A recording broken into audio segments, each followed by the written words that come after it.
Mirëmbrëma dhe mirë se erdhët. Të nderuar zonja e zotrinj, sot kam të ftuar Albin Kurti, lideri i vetëvendosjes në Kosovë. Ndonjëherë ndodhin disa raste të tjera, zoti Kurti. Bashkë kemi folur të mërkurën, kam shtypin për emisionin, sot është e premte, jeni njeriu i momentit në Kosovë, apo jo? Nuk e ndjeni veten të tillë? Jo, nuk e ndjej veten të tillë, po më vjen shumë mirë që jam këtu pas një viti e gjysmë dhe mirëmbrëma të gjithë telespektatorëve, e mirë si u gjej sërish këtu. Faleminderit që pranuat ftesën, fakti që jeni sonte këtu, keni ardhur nga Prishtina. Si u duk Tirana kur hyt?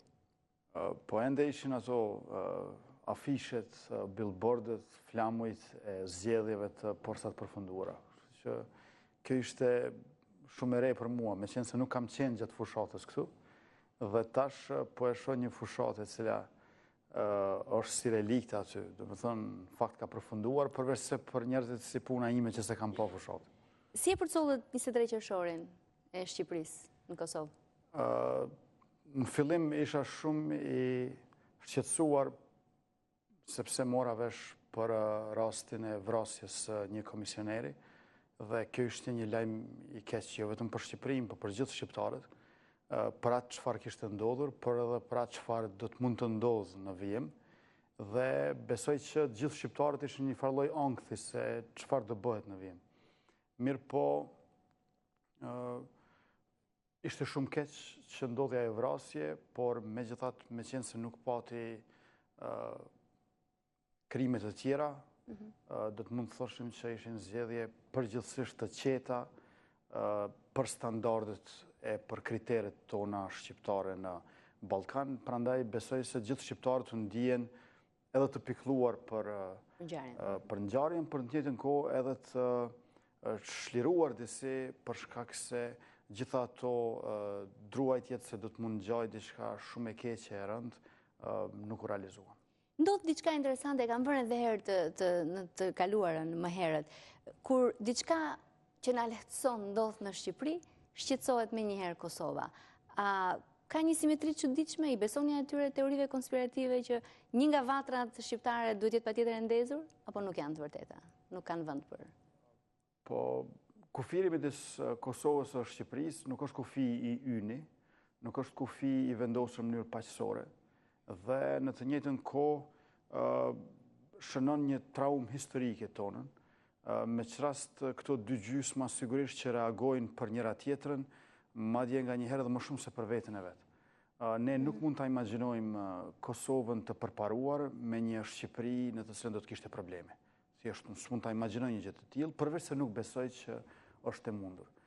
Kemi edhe fatin e bosnjakëve të Bosnjës, të cilët e pësuan tepër keq pikërisht sepse nuk e kishin Shqipërinë e tyre. Ushtria shqiptare e Kosovës do të kishte të pamundur luftën e saj, edhe në aspektin e armatimit, logjistik, po edhe atë të njohurive ushtarake për shkak të mungesës së oficerëve, po të mos ishte Shqipëria. Shqipëria ka qenë gjithmonë edhe frymëzim e inspirim për neve, dhe ne jemi shumë të brengosur nëse Shqipëria ka brenga. Po një Shqipëri pa probleme, ju e ndihmon dot Kosovën? Padyshim që një Shqipëri e cila është stabile në progresin e saj, do të rrezatoj për gjithë shqiptarët jashtë Shqipërisë, dhe këtu nuk e kam fjalën vetëm për Kosovën, por edhe për shqiptarët në Maltëzinë, Luginë, Preshevës e në Maqedoninë Perëndimore, sepse ne presim shumë nga Shqipëria dhe besojmë që i takon edhe Shqipërisë që të angazhohet për të gjithë shqiptarët, sepse mos të harrojmë shqiptarët që kanë paguar më shumë të çmimin edhe për pavarësinë e Shqipërisë, edhe për pavarësinë e Kosovës, janë ata që mbeten jashtë Kosovës e jashtë Shqipërisë, sepse gjithë kontribuan, por në fund jo të gjithë e gëzuan pavarësinë. Dhe kjo është arsyeja pse lidhja duhet të jetë edhe më e fuqishme, por në të njëjtën kohë edhe angazhimi.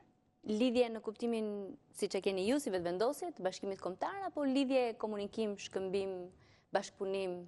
Po ka dy teza këtu. Një tezë është që ne duhet të integrohemi sa më shumë dhe në fund të bashkohemi. Dhe teza tjetër është që ne duhet të integrohemi sa më shumë sepse nuk do të bashkohemi. Unë i përkas natyrisht tezës së parë që hapat integrues duhet të jenë drejt bashkimit. Por ka edhe të tillë që mendojnë se ne duhet të bëjmë hapa integrues si zëvendësim për bashkimin. Unë besoj që në fund bashkimi duhet të jetë politik. Ju po e shihni Bashkimin Evropian, e kanë një valutë të përbashkët kryesisht, e kanë Bankën Qendrore Evropiane, e kanë tregun e përbashkët, mirë po e duan edhe bashkimin politik. Bashkimi Evropian është dëshmi që bashkimi financiare, ekonomike, tregtar nuk funksionon në mënyrë të qëndrueshme pa bashkimin politik. Prandaj nuk do të funksionojë as midis nesh.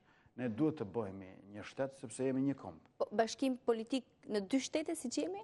Funksionale apo në një shtet? Kosova duhet të bashkohet Shqipërisë si hap i parë dhe shumë i rëndësishëm drejt bashkimit kombëtar shqiptar të shqiptarëve në Ballkan. Tani duke njohur pak natyrën e shqiptarëve që nuk bijem dakord mes veti për gjëra dhe më të thjeshta se kaq. Për shembull, kush do të ishte kryeqyteti i Shqipërisë nëse bashkohemi? I shqiptarëve të bashkuar. Po, ndoshta para 1 shekulli ose 2 shekujve do të mund thosha në një qytet tjetër, por tash duhet të jetë Tirana. Para 2 shekujve, nëse nuk gaboj, Shkodra i ka pasur 25.000 banor, Prizreni 16.000, Beogradi 9.000. Atëherë Tirana ka pasur më pak se sa Shkodra e Prizreni, po sot Tirana është kryeqyteti i Shqipërisë e duhet të jetë edhe kryeqyteti i Shqipërisë bashkuar. Zoti Kurti, ka shumë analist kritik edhe tuaj, në fakt që mendojnë se kjo është një tezë që çon ujë në mullirin e Serbisë. Të thuar sot që do të ketë një shtet shqiptar dhe të ketë bashkim kombëtar është eksaktësisht ajo që kërkon Serbia. Si përgjigjeni këtyre kritikëve? Është saktësisht e kundërta. Ukshin Hoti, një profesor shumë i shquar, i cili është edhe më tutje i zhdukur nga lufta e fundit, ai ka studiuar në Harvard dhe është kthyer në fshatin e tij në Krushë të Madhe. Ka qenë dikur praktikisht ministri i punëve të jashtme në kohën e krahinës Kosovës në Jugosllavi. Ai ka disa teza shumë të vlefshme edhe aktuale. Njëra prej tyre është për shembull që Serbia nuk na ka kundërshtuar neve Republikën për shkak të Republikës, po për shkak se kjo Republikë do t'i bashkohej Shqipërisë. Nëse ka dikush që e ka luftuar bashkimin e shqiptarëve është pikërisht Serbia. Tash dikush mund provoj të duket interesant me një tezë që shumë zot me -1, që bëj protagonizëm, por Serbia është kundër bashkimit të shqiptarëve edhe brenda Kosovës, edhe me Shqipërinë, edhe brenda Shqipërisë kështu në radhë. Megjithatë, një tezë e tillë e fut faktorin shqiptar në një kurs kundërshtimi me Shtetet e Bashkuara të Amerikës, një nga aleatët strategjik për shqiptarët në rajon, apo jo? Ta keni parasysh që para një çerek shekulli Shtetet e Bashkuara të Amerikës kanë qenë kundër shpërbërjes së Jugosllavisë. Mandej kanë qenë për autonomi të Kosovës në kuadër Serbisë. Mandej kanë qenë kundër ushtrisë shqiptare të Kosovës, mandej nuk i kanë mbështetur as pavarësinë, por brenda jetës tonë, për vetëm një çerek shekulli, gjitha këto janë realizuar. Nuk mendoj që faktorët ndërkombëtar neve na prinë. Ata na ndjekim kur ne jemi të vendosur dhe ecim me seriozitet. Por mos shpresojmë që Shtetet e Bashkuara të Amerikës do të na i kryejnë punët tona të shtëpisë. Pra, nëse ti e do një gjë, atëherë ajo realizohet. Miqt do të gjenden me siguri, mirë po miqt nuk mund të na i zëvendësojnë neve punët që na përkasin neve. Pra Shtetet e Bashkuara të Amerikës nuk mund ta luajnë rolin ton. Aleancat, partneritetet janë shumë të rëndësishme, por vendimtar është faktori vendës. Dhe kështu besoj se historia na e mëson këtë gjë. Pra në një farë mënyre vetvendosje me tezën e saj po i paraprin një qëndrimi të mundshëm, të pritshëm, të ardhshëm të Shtetet e Bashkuara të Amerikës? Shikoni, lëvizja vetvendosje, konceptin e saj nuk e ka shpikur vetë. Demonstratat e 68-s në Prishtinë, parolla kryesore ka qenë vetvendosje. Unë s'kam qenë lindur fare atëherë. Rilindja kombëtare shqiptare është udhëhequr nga ideja e vetvendosjes së popullit shqiptar, prej lidhjes së Prizrenit deri te ushtria shqiptare e Kosovës. Kështu që ne e kemi riaktualizuar një koncept që shumica e subjekteve të tjera e kanë braktisur. Pra nuk kemi prin këtë kuptim. Ne prim me format tona të veprimit, me organizimin ton bukur unik në aspektin politik e shoqëror, por gjithashtu edhe me insistimin ton që ideja e kombit, e shtetit nuk duhet të braktiset, sepse që të dyja këto e ndihmojnë dhe mirë mbajnë shoqërinë. Megjithatë, ajo që ju e quani që po e prini, apo para prini në një farë mënyre, ju ka rrezikuar sot një fshikullim të ashpër nga Shtetet e Bashkuara të Amerikës, nga ndihmës zëvendësekretari amerikan i shtetit Riker, ju ka quajtur Palacio. Janë bërë më shumë se 8 vjet që ne ekzistojmë si lëvizje politike dhe zyrtarë të ndryshëm ndërkombëtar kanë dhënë cilësime të ndryshme për lëvizjen vetvendosje. Por mendoj që gjuha e diplomatit amerikan nga State Departamenti Riker është një gjuhë e padrejtë dhe një qëndrim jo demokratik. Ne sigurisht jemi të interesuar që të kemi bashkëpunim me Shtetet e Bashkuara të Amerikës. Unë isha atje para një muaj dhe kemi pasur takim me 6 kongresmen, me 1 senator, me State Departamentin. Mirë po, le ta kemi një gjë të qartë. Unë nuk mund të nënshtrohem ndaj kurfar zyrtari ndërkombëtar për atë që nuk besoj se është e vërtetë dhe e drejtë. Qëndrimi jo demokratik nga Shtetet Bashkuara të Amerikës? Ta ndiqim çfarë ka thënë tamam Riker dhe do doja prap komentin tuaj.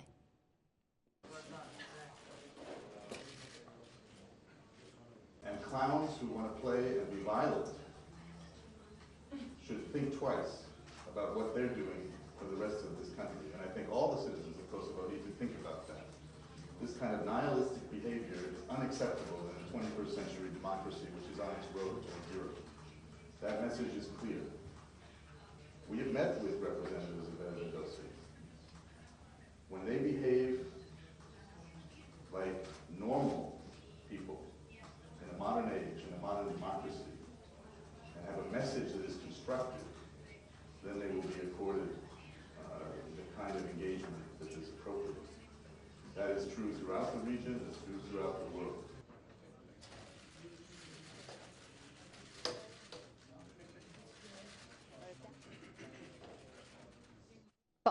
E kisha fjalën për qëndrimin demokratik për shkak se sot është zhvilluar një trysni e jashtëzakonshme në Kosovë për projekt ligjin për amnesti, i cili praktikisht i fal strukturat ilegale armiqësore të Serbisë në Kosovë dhe krimet e tyre praktikisht i shpall inekzistente, meqense amnestia është e plot për të gjithë secilin prej tyre. Pra ky është qëndrim jo demokratik.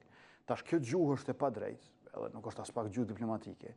E kemi parë edhe më herët kur ambasadori prak amerikan zoti Dell, para se shkonte në një mision tjetër në Gjermani, kur shkoi nga Kosova, e ku na kishte zgjedhur një president me SMS, e një tjetër me zarf, presidente një jaga, në mënyrë ma romantike. Atëherë edhe ai tha gjërat këqija për neve para se shkoj. Mirë po, ja ku jemi ne. Këtu ne e themi të vërtetën tonë. Me të vërtetë Kosovën e kanë shndruar në një cirk, ku ka tepër shumë cirk e tepër pak buk, dhe nëse ka dikush që në kuptimin pejorativ që e përdor ambasadori Riker fjalën palaç, nëse ka dikush që nuk është palaç, është pikërisht lëvizja vendosi. Dhe mu më duket që ky është një farë sikleti, sepse ne nuk nënshtrohemi, ne themi të vërtetën, ne nuk i kundërshtojmë Shtetet Bashkuara të Amerikës. Kemi respekt edhe mirëkuptim të madh e jemi falendërues për ndihmën e tyre. Woodrow Wilsoni është ai që e ka shpëtuar Shqipërinë para një shekulli në konferencën e Versailles me parimin e vendosjes. Ne besojmë që sërish kombi shqiptar mund të shpëtohet pikërisht me këtë parim. Mirë po tash, secili zyrtar amerikan kur e personalizon një gjë dhe shprehet me një gjuhë të tillë jo diplomatike që se thot dot në asnjë vend tjetër të botës, e aq më pak në vetë Shtetet e Bashkuara të Amerikës, ne nuk mund tash të nënshtrohemi që t'i pëlqejmë dikujt. Lëvizja vetëvendosje dhe emri i saj e thotë që ne duam të vendosim për veten. Nuk duam t'i pëlqejmë dikujt tjetër. Ne jemi koncept dhe vullnet. Jeni i qartë me vetëvendosjen, po një pjesë e mirë e opinionit edhe në Kosovë dhe jo vetëm, po sidomos ai ndërkombëtar, mendojnë që janë pikërisht Shtetet Bashkuara të Amerikës që i dhanë pavarësinë Kosovës. Dhe të paktën një gjuhë komunikimi, pranimi të tezave të tyre do të ishte një vazhdim i mirë i përfundimit të atij procesi që ka nisur tashmë me pavarësinë. Sigurisht që Shtetet Bashkuara të Amerikës kanë pas qëndrim më të avancuar për çështjen e Kosovës dhe shqiptarëve në përgjithësi, edhe kur intervenoi NATO-ja, edhe kur u shpall pavarësia. Ish presidenti amerikan Bush ai i cili i pari tha që mjaft është mjaft dhe Kosova duhet ta ketë pavarësinë dhe këtë e bëri pikërisht në Shqipëri. Por le të mos harrojmë që të arriturat që i kemi, para se gjithashtu i kemi si rezultati dëshmorëve të kombit. Ushtria shqiptare e Kosovës ka 2500 dëshmorë. Po mos të ishin ato dëshmorë, nuk do të ishte as intervenimi i NATO-s dhe as pavarësia. Është edhe ndihma ndërkombëtare, por substanca e të arriturave tona është gjaku i derdhur për liri. Nuk mendoj se ka kaluar me mira numri të vrarëve në Siri aktualisht që flasim dhe Asadi është aty ku ishte. Dhe nuk po ndodh asgjë dhe Shtetet Bashkuara të Amerikës po e shohin si spektator të ngjarje. Mos duhet më shumë mirënjohje ndaj Shtetet Bashkuara të Amerikës. Do të ndryshojë edhe atje, kanë vdekur shumë. Po, meqense përmendet 2500. Po ta nisim për shifra ka dhe shumë Bosnjë. Po sigurisht, edhe në Bosnjë kanë vdekur më shumë, por shikoni, liria e popujve mund t'ju vonohet. Ne kemi pasur edhe pak fat që na kanë ndihmuar, por nuk bën të jemi nihilist ndaj sakrificave dhe humbjeve tona. Këtë po thotë zoti Riker, jeni ju nihilist që nuk po vlerësoni mbështetjen që po japin ata. Përkundrazi, ne kemi treguar respekt, mirë po ne mendojmë që duhet të ndërtojmë partneritet, e jo të kemi këso sjelljesh servile që ka qeveria e Kosovës. Se, shikoni, politika e kryeministrit të Kosovës, Taçi, është shumë e thjeshtë. Madje është tepër e thjeshtë për të qenë politik. Ai thotë kështu, çka duan amerikanët? Privatizime. Ua jep ato. Çfarë duan evropianët? Dialog me Serbinë. Ua jep ato dhe unë qëndroj në pushtet. Por kështu nuk ka as shtet ndërtim dhe as kom të fuqishëm. Nuk është kjo qasja që na çon neve përpara. Dhe Shtetet e Bashkuara të Amerikës e kanë ndihmuar edhe Francën për të shliruar. 6.000 ushtarë amerikanë kanë vdekur brenda vetëm një dite me rastin e zbarkimit të forcave amerikane në Normandi. Po Franca nuk ka thënë ka shliruar Shtetet e Bashkuara të Amerikës. Unë jam për t'i respektuar Shtetet e Bashkuara të Amerikës, por jo në kurriz të vetë respektit. Nëse ne shprehim mungesë respekti për veten tonë dhe dashuri të pakurrëzuar për Shtetet e Bashkuara të Amerikës, besoni nuk do ta fitojmë as respektin e vërtet e as dashurinë e Shtetit të Bashkuara të Amerikës. Kishte një fjalë sot në fjalimin e Riker që thoshte që ata duhet mendojnë, pra vetëvendosjet duhet mendojnë 2 herë se çfarë po i bëjnë jetës vendit të tyre dhe qytetarëve të Kosovës. Keni ndonjë ndjenjë faji se mos po bëni diçka që nuk është e drejtë me Kosovën? Absolutisht jo.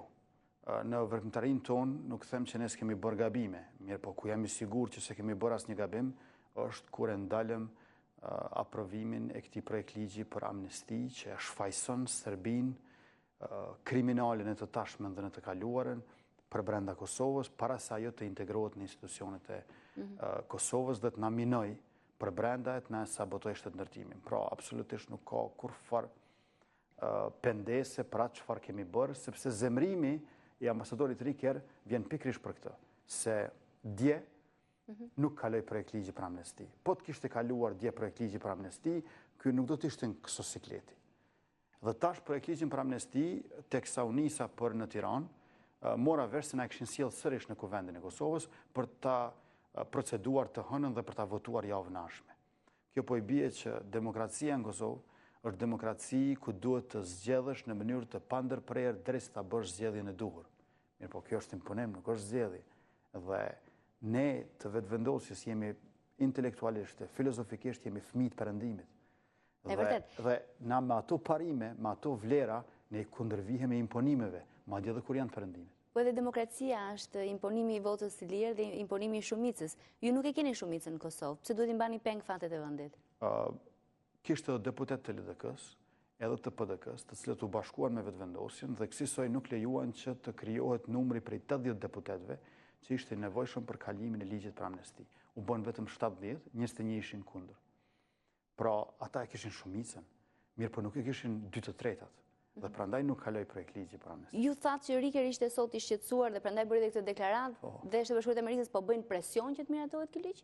Sigurisht. Keni prova, fakte për këtë? Sot thanë që duhet të kaloj ky projektligj për amnesti, duhet të ratifikohet marrëveshja, sepse ratifikimi i marrëveshjes, të cilën e përshëndetën, e ka planin e zbatimit. Thelbësore për planin e zbatimit është projektligji për amnesti. Nuk zbatohet dot marrëveshja me Serbinë pa u bërë plani për, pa u bërë aprovim i këtij projektligji. Do ju pyes në detaje çfarë shqetësimesh keni konkretisht me projektligjin për amnestin, por dua të ndalem në pyetjet fundit para se shkojmë në bllokun e parë të publicitetit me deklaratën e dieshme të shefit të NATO-s Rasmussen. Ai tha se do të jemi të gatshëm të ballafaqohemi me çdo kënd që tenton të rrezikojë progresin e arritur me kaq shumë përpjekje. Për çfarë gatishmërie ka fjalën Rasmussen? Nuk e kam të qartë për çfarë gatishmërie ka fjalën, mirë po shpresoj që ka fjalën për atë barrikadën që ndodhet mbi lumin Ibër në Mitrovic tash e 2 vjet. Pra do duhej që NATO-ja ta heqë atë barrikadë mbi lumin Ibër të disa qindra pjesëtarëve të Ministrisë së Punëve të Brendshme të Serbisë dhe kësaj ta ndihmojnë Kosovën. E kam vënë titullin e parë të intervistës Albin Kurti të gjithë kundër dhe me sa duket dhe kundër të gjithëve. Pas publicitetit, po ma thoj, përgjigjen. E kam fjalën që edhe dikun rreth 30 organizata të shoqërisë civile u bashkuan me opozitën brenda kuvendit kundër këtij projektligji për amnesti. Ne nuk kontrollojmë aq media sa regjimi në Kosovë, prandaj krijohet përshtypja se ne jemi pak. Po të ishim aq pak, nuk do të ndalej projektligji. Dakor. Pas publicitetit do të vazhdojmë të flasim për amnistin, problemet që ka vetëvendosja, por mbi të gjitha çfarë do të ndodhë me marrëveshjen midis Serbisë dhe Beogradit. Pas pak, mos u largoni.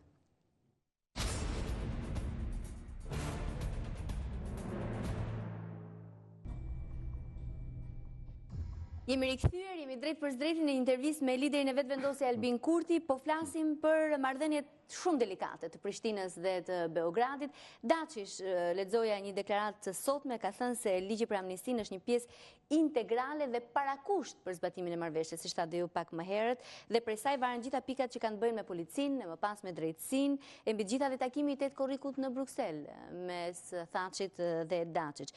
Pse bën Çfarë interesi ka Bashkimi Evropian në miratimin e ligjit amnistisë? Besoj që dialogu midis Kosovës dhe Serbisë është interesi i Bashkimit Evropian në dy rrafshe.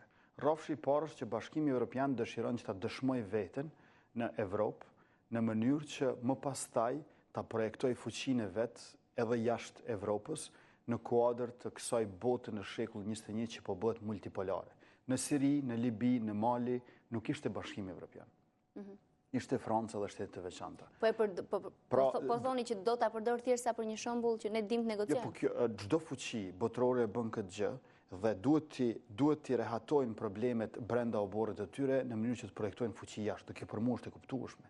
Kjo është real politike e pastër.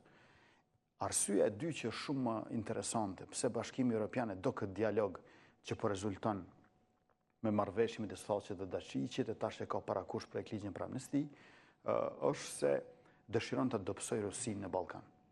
Dhe unë këtu jam plotësisht dakord. Edhe e mbështes Bashkimin Evropian, edhe besoj që ka të drejtë se nuk mund të ketë paqe dhe siguri afatgjatë në Evropë pa dobësimin e Rusisë në Ballkan. Veçse këtu kam një vërejtje. Dobësimi i Rusisë në Ballkan nuk duhet të përcjellet me forcimin e Serbisë në Ballkan. Sepse Serbia po jep sinjale të qarta Brukselit që do të riorientohet nga Moska ka Brukseli, por dëshiron që të ketë disa satelitë të konsoliduar në Ballkan, ku ai do të ishte faktori kryesor që do të dëgjohej i pari çdo herë nga Brukseli. Cilët satelit? Serbia sapo ka humbur Kosovën? E ka Republikën Serbe në Bosnjë, i ka 30% të popullsisë në Maltezi që janë deklaruar serb duke qenë kundër pavarësisë dhe partitë e tyre politike, e ka Veriun në Kosovë dhe enklavat e tjera, dhe e ka Maqedoninë që po bëhet gjithnjë më shumë pro-serbe me qeverinë e Gruevskit, për dallim prej atij Ljupçe Georgievskit që ishte më pro-bullgar. Pra Maqedonia po shndrohet në një protektorat serb. Siç i ka Rusia e Putinit satelitët e vet, gjithandej prej ish republikave sovjetike, njësoj edhe Serbia nga shpërbërja e Jugosllavisë fitoi një mori satelitësh dhe tash nuk dëshiron të posedojë territorin së dikur, por të kontrollojë në mënyrë që shtetet e tjera të varen prej Beogradit. Zoti Kurti, nuk duket pak si, nuk tingëllon si old school gjua me satelit, me këto vende? Kam përshtimin që tashmë janë interesat të tjerë që janë prioritare në politikën e jashtme. Besoj se ajo që nuk ka ndryshuar në apetitet e Beogradit është shumë më e madhe se ajo që ka ndryshuar.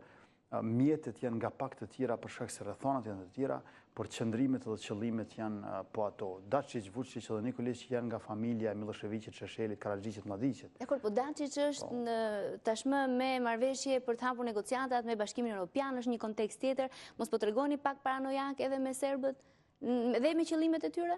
Po, Dačić është edhe ministri i punëve të brendshme. Zëvendësi i tij Vučić është edhe ministri i mbrojtjes. Kjo tregon si e shohin shtetin ata, si ushtri e si polici, dhe e vërteta e tyre është në lugjinë e Preshevës. Ua vodhën lapidarin, pjesëtarët e UÇK-s dhe UÇK-s dergjen burgjeve atje, janë të diskriminuar në aspektin politik, të shfrytzuar në aspektin ekonomik. Shqiptarët janë e vërteta e Serbisë historikisht.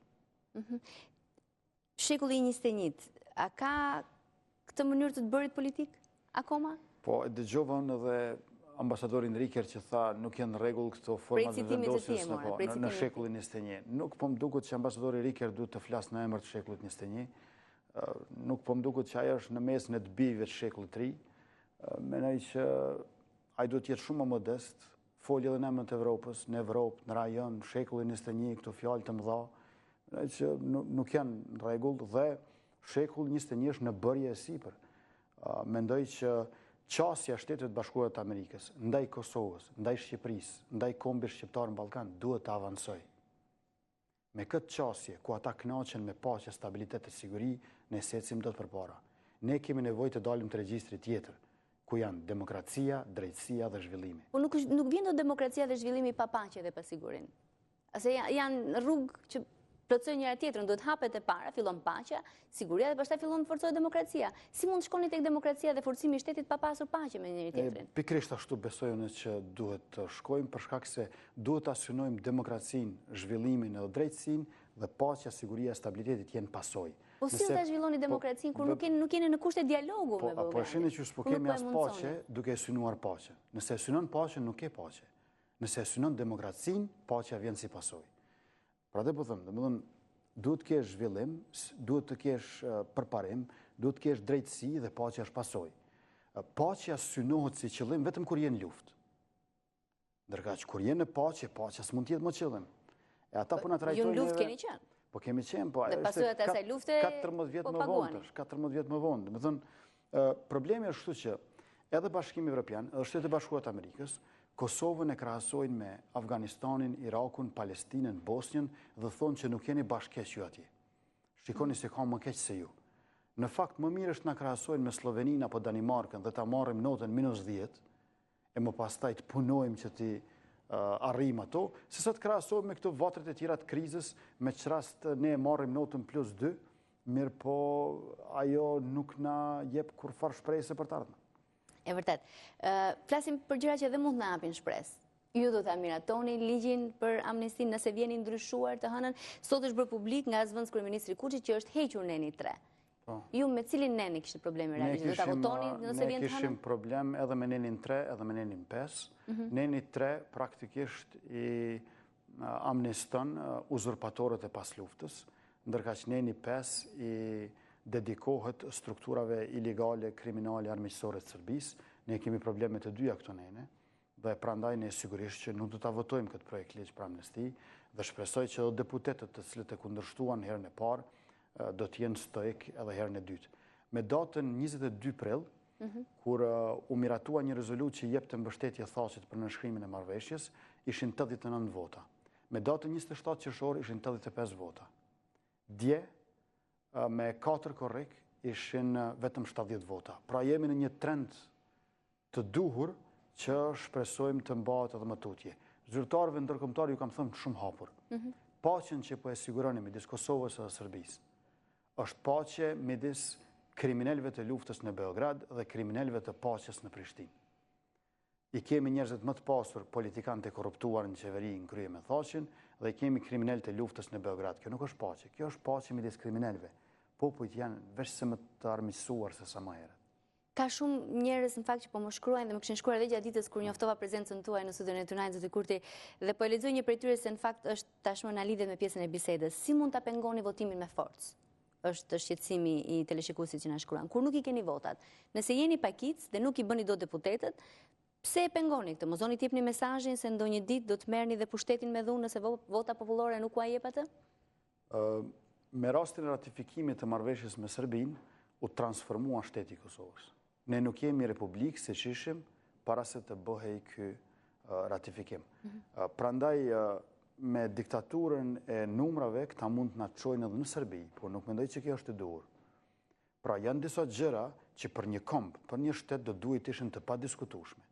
Bile besoj që një komb edhe një shtet, një popull dhe një shoqëri janë të fuqishme në masën sa kanë gjëra të padiskutueshme. Duke bërë gjithçka të diskutueshme në kuvend, atëherë ne kësaj në emër të demokracisë do të mund shkojmë edhe kundër demokracisë. Prandaj natyrisht që ne u përpoqëm me mjete demokratike, paqësore, pa lënduar asnjëri, sa më shumë ta pengojmë ratifikimin, me që rast e kemi vënuar, por nuk e kemi ndalur dot. Po të kishte më shumë deputet si ne, nuk do të ndodhte ratifikimi. Po ashtu edhe me protesta jashtë, ne kemi shtyr ratifikimin, sepse nuk pat kvorum njëherë, më pastaj edhe brenda seancës së kuvendit u caktua pauza, pushimi i cili e vënoi ratifikimin, por problemi më i madh ishte që u minua rezistenca e Bundestagut gjerman ndaj Serbisë. Sepse i vetmi ishte Bundestagu gjerman që nuk ja jepte datën Serbisë dhe nuk ishte dakord që Serbia të filloj negociatet për antarësim në Bashkimin Evropian. Dhe duke ja bërë ratifikimin kuvendi i Kosovës, praktikisht e minoi edhe Bundestagu gjerman që ja kishte vënë 7 kushte Serbisë për çështjet brendshme të Serbisë, ndërkohë që ne s'ja kemi vënë asnjë kusht e flitet për çështjet brendshme të Kosovës. Tani po thoni që qeveria Saçi po ndihmon qeverinë Daçit që të vazhdojë rrugën e saj në integrimin në Bashkimin Evropian? Gjithsesi, thotë që është vënë në shërbim të integrimit të Serbisë në Bashkimin Evropian, ku për më keq se kaq Serbisë po e bën të në emër të Kosovës dhe të përparimit të integrimit evropian të Kosovës gjithashtu. Në dialogun në Bruxelles është mbi tavolinë, mbi tryezë. Nën tryezë janë dosjet për thashin nga EULEX-i. Këta janë njerëz shantazhuar. Pasurinë e tyre nuk e kanë as me djerës dhe as pa e shkelur ligjin. Përkundrazi. Prandaj mos harroni që këta janë njerëz të fuqishëm e mizor karshi qytetarëve, por të dobët e të dëgjueshëm karshi ndërkombëtar. Këta janë njerëz të votuar nga qytetarët në Kosovë, zoti Kurti. Është e vërtetë Kështu funksionon demokracia. Është e vërtetë që qytetarët i kanë votuar. I kanë dhënë mandat që të përfaqësojë Kosovën në ato bisedime. Absolutisht jo në atë mos në të cilën këta i kanë votat, sepse organizata e NEMO tha që 38% është vjedhja e votave dhe parregullësitë në Kosovë në zgjedhjet e vitit 2010. Sido që tjetë, qeveria aktuale mbahet me ulqet e rezervuara të serbëve në kuvendin e Kosovës. Ke deputet serbë me 300-400 vota në kuvend, sepse i kanë ulqet e rezervuara. Qeveria tha që nuk mbahet në emër të demokracisë, po pikrisht ashtu quajtur diskriminim pozitiv që na e ka shkelur demokracinë. Ky nuk i ka numrat, por ky i ka ulqet e rezervuara. E ulqet e rezervuara i përkasin logjikës mbretërore e jo asaj republikane. Kthehemi pak tek votimi që nuk u mundsua. Do të bëni sërish, nëse të hënën vjen projekt ligji në kuvend, do të bëni sërish një njëjtin gest, do hiqni mikrofonin kryetarit parlamentit? Po, ta shohim tash se kur do të vijë ajo dhe në çfarë forme do të vijë, por natyrisht që ne jemi shumë të interesuar që ta pengojmë zbatimin e këtij projekt ligji dhe më së miri, më së drejti do të ishte që këtë ta bëjmë thjesht me vota. Mirë po, do të diskutojmë në lëvizje vetëvendosje edhe në kryesit lëvizje vetëvendosje. Se si do organizoheni. Ndërkohë që regjia në fakt e ka dhe planin e momentit kur u përpoqet Mostalinit miratohet ai moment. Po nëse i kanë votat dhe miratohet, çfarë do bëj vetëvendosja? Po atëherë ne do të vazhdojmë përpjekjet tona, betejat tona të përditshme brenda kuvendit e jashtë tij, në mënyrë që të argëzojmë qeverinë dhe ta nxjerrim Serbinë jashtë prej Kosovës me një pushtet të ri nesër. Për shkak se aktualisht pavarësia e Kosovës nuk po shfrytëzohet për ta bërë Kosovën sovrane, por për ta bërë Serbinë hisedare. Ky është problemi që kanë shumë nga teleshikuesit që shkruajnë. Si do ta largoni qeverinë? Me akte dhune, me protesta në rrugë, me akte demokratike, si? Ta keni një gjë parasysh se vazhdimisht fjala vetëvendosje dhe fjala dhunë po vendosen në të njëjtën fjali. Por nëse shikon bilancin e këtyre 8 vjetëve, jemi ne ata që na kanë rrahur, jemi ne ata që na kanë burgosur, jemi ne ata të cilët na kanë vrarë. Nuk janë policia, nuk janë qytetarët e tjerë. Tash, lëvizja vetëvendosje të akuzohet për dhunë në kohë kur ke këtë dhunë strukturore, nga e cila edhe fizikisht e pëson vetëvendosja, nuk është korrekte. Ne nuk mendojmë që nëpërmjet dhunës të vim në pushtet, por ne mendojmë që nëpërmjet zgjedhjeve të lira. Po zgjedhjet e lira janë dhënuar, dhe ato pikërisht nga partia në pushtet. Mirë, është kapitull tjetër për zgjedhjet, do ju pyes pak për zgjedhjet e lokale që ju presin në nëntor, por para se të shkoj atje.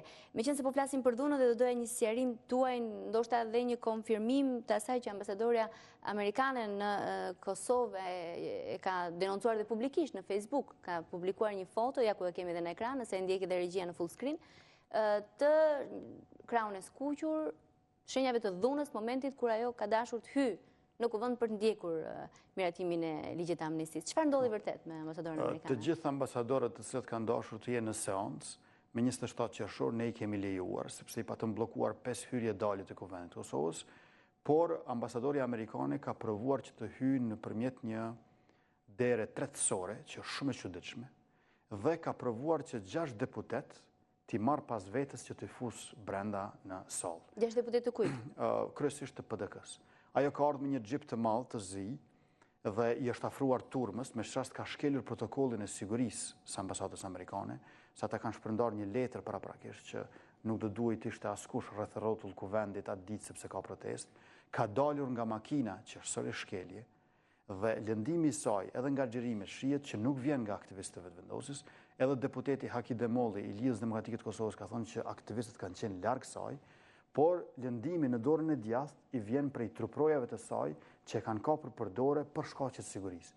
Jo për ta lënduar, por në rast të rrezikut. Neve na vjen shumë keq çka ka ndodhur atë ditë. I kemi shprehur keqardhje ambasadores amerikane, por ne nuk kemi faj për këtë gjë. Tash dikush mund të thotë që ambasadori amerikane nuk do të lëndohej nëse nuk do të kishte protestë. Dakor, prandaj edhe na vjen keq. Mirë, po nuk do të kishte protestë nëse nuk do të kishte ratifikim të marrëveshjes me Serbinë. Megjithatë, ju po thoni që nuk keni asnjë përgjegjësi direkte si vetëvendosje në lëndimin e ambasadores amerikane. Absolutisht jo. Por kanë qenë truprojet e saj. Absolutisht nuk ka të bëj asgjë me asnjë aktivist vetëvendosjes, lëndimi konkret në dorën e saj të djathtë, ku nuk kishte fare aktivist në ato. Nuk ka pas aktivist. Absolutisht. Në orën e majtë gjithë kanë qenë, edhe shihet në xhirime sa ndej ka pasur pjesëtar të sigurisë, truprojet kështu. Dakor, nuk e di nëse e keni thënë më parë këtë për mediat e Kosovës? Po, kjo është ditur qysh në fillim, mirë po kanë bërë shumë bujë sepse është modë atje që të sulmohet vetëvendosja. Interesante. Pse mendoni që është në modë të sulmohet vetëvendosja?